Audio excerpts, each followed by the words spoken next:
Hello everybody, and welcome back to another video. In today's video, of course, I'm going to be reading to you another SCP. Today's is a shorter one. It's called SCP-1841, otherwise known as Oh, the Places You'll Go. So, without further ado, let's get into it. Item number SCP-1841. Object Class Safe. Special Containment Procedures. SCP-1841 is contained in a standard containment locker located in Site-55. Personnel wishing to interact with the object may file a request with SCP-1841's research lead. Any individual whom activates the object's anomalous properties are required to maintain a log detailing their dreams for 1 week following the event. Due to ethical concerns, use of the object with D-Class personnel is currently forbidden. Description: SCP-1841 is a well-worn softcover book titled 1001 Places to Be Before You Die by Rachel McPhee. It contains an indeterminate number of pages and is 4 centimeters thick. Copyright information listed within SCP-1841 claims it was published by the publisher Periscope Publishing in 1989. Investigation has shown that the name was registered in 1985, however, no books were ever published under the label, and it is considered defunct. For the first 95 pages, SCP-1841 lists 95 separate popular tourist locations and describes the main attractions, in addition to recommending methods of transportation which are contemporary to the time period in which SCP-1841 was published. No anomalous properties have been reported originating from these initial entries. Locations described by SCP-1841 after page 95 will initially be locations the subject would not be able to afford or physically be able to travel to, such as the tops of mountains or private property, and are unique with each viewing. As the subject continues reading, the difficulty of reaching the locations will increase dramatically, and written descriptions will be more sensationalized and positive. As of September 18, 1997, 6 defunct Foundation properties, including 2 neutralized anomalies SCP-1983 and SCP-1522, and 3 defunct buildings belonging to Foundation fronts have been documented, although no active facilities have been listed.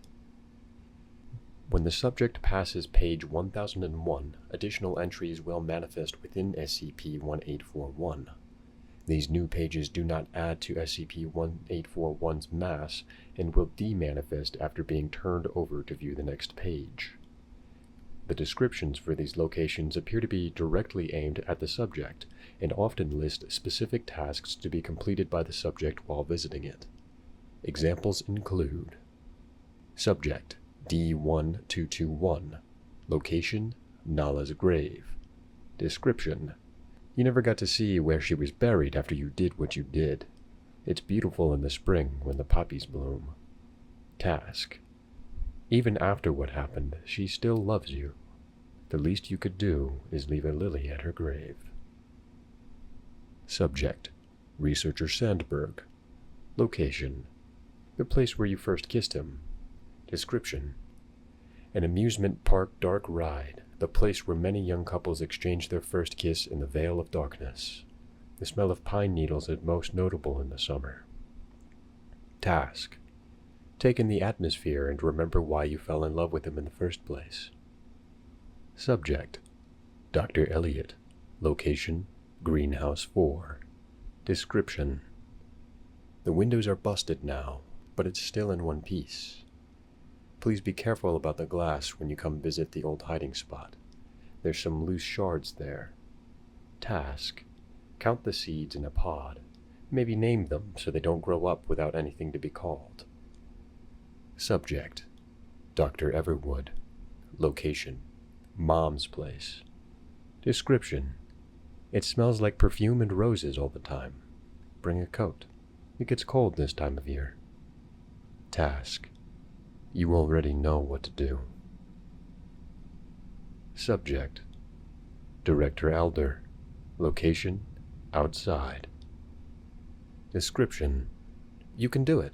It's been a long time since you got to feel the dirt and mud between your toes, but there is still an outside. If you've forgotten, now's the last time you'll be able to remember it. Task: see all the shapes the clouds can make. Name the ones they can't.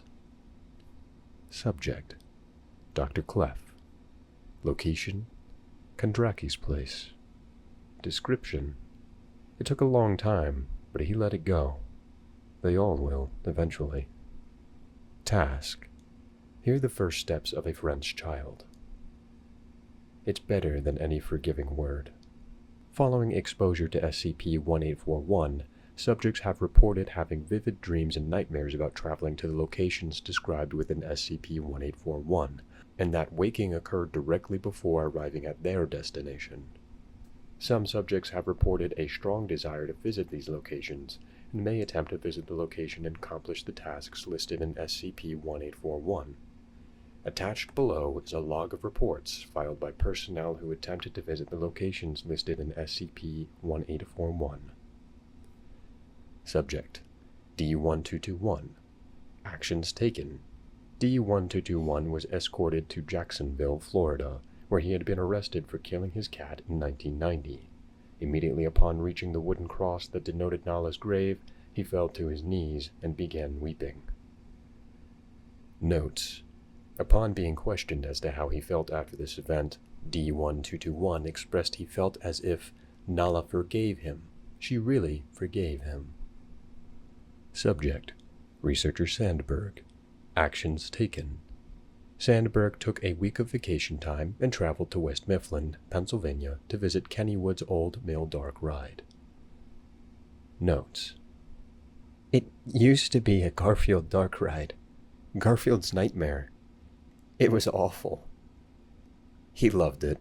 I can't believe anyone can sincerely love Garfield. God, he's such a dork. Researcher Sandberg. Subject: Dr. Elliot. Actions taken: Elliot took 3 days vacation time and traveled to Berkeley, California to visit UC Berkeley's Botanical Garden. Like SCP-1841 described, Greenhouse 4 had fallen into disuse. Notes: I can't believe after all these years the place I used to hide out and smoke weed at with my friends was still there. I hope they're all doing well. Oh, and one more thing. I named the pods: Chelsea, Donica, Rosa, and Sola. One for each of the girls. Dr. Elliot.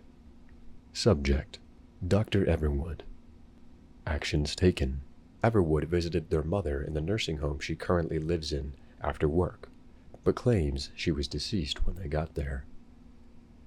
Notes: I don't want to talk about it. Dr. Everwood.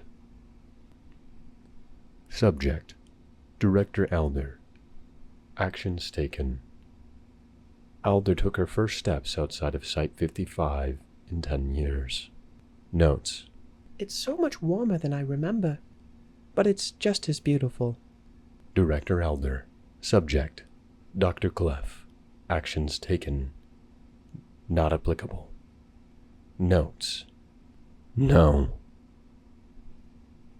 Dr. Clef. SCP-1841 was recovered from a retirement community in Boston, Massachusetts after employees reported its anomalous effects to local authorities. Investigations into its origin revealed it had been brought to the home by Stanley Dukas, a recently deceased elderly resident and book collector. Prior to his death, Dukas had made 11 requests to visit his former home in Metsovo. Witnesses were treated with Class C amnestics, and SCP-1841 was classified as safe. Addendum 1841.1. Attached below is a digital reproduction of writing found on the back cover of SCP-1841. There is a world of beauty and wonder that you can never see.